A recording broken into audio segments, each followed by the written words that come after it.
why we start our journey here with some of the biggest trends emerging in politics, economics, and society.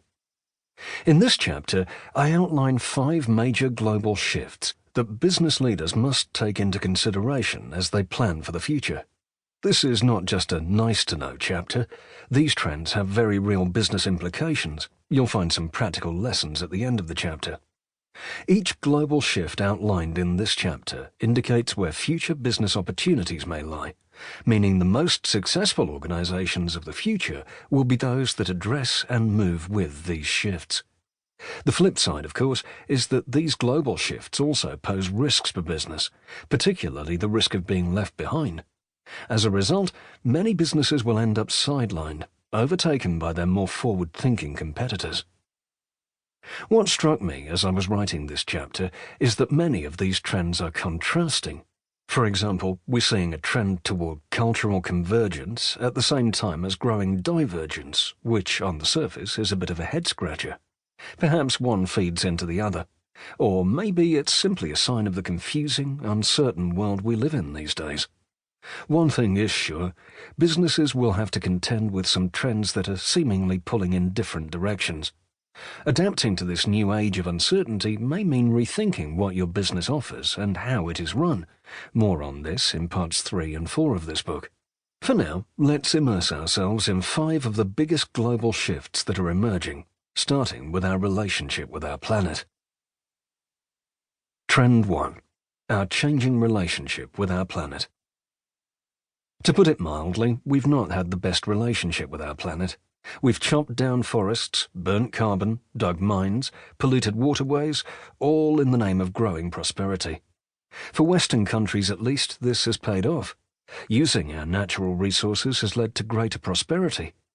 But it has also led to climate change, the collapse of ecosystems and loss of biodiversity, chemical and plastic pollution, and the decline of our natural resources, particularly water. As a result, our planet is under immense pressure and showing the strain through abnormal weather patterns and natural disasters, which, in turn, create pressures around crop production, food security, migration, and more. Some food for thought on the emerging climate crisis. Climate change is happening so quickly, many species are struggling to adapt. The Intergovernmental Panel on Climate Change says that a 1.5 degrees Celsius average rise in global average surface temperature may put up to 30% of species at risk of extinction. Push that up to 2 degrees Celsius and most ecosystems will struggle. For context, the temperature has already increased by 0.9 degrees Celsius since 1906. The figure is even higher in polar regions.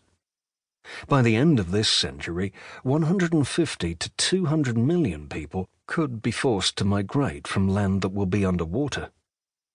Some of the biggest sectors in terms of greenhouse gas emissions include agriculture and forestry, responsible for 18.4% of global emissions, energy use in industry, 24.2%, energy use in buildings, 17.5%, and transportation, 16.2%.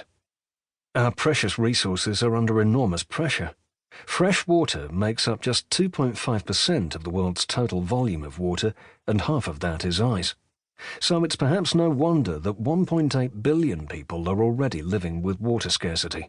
Even more worryingly, 5.2 billion people are expected to face water stress by 2025. Competition for land, particularly land for agriculture, is also growing, and many countries, such as China and Saudi Arabia, are already pursuing land in Africa. Global competition for finite resources, including land and water, is only going to increase as the population grows. There may also be a global fight for rare earths, some of the most important minerals and metals found in the ground, which are used in everything from lithium-ion batteries to electric cars. The US is 80% reliant on China, the world's biggest rare earths producer, for rare earth imports, and this could lead to further strains on political relationships in future.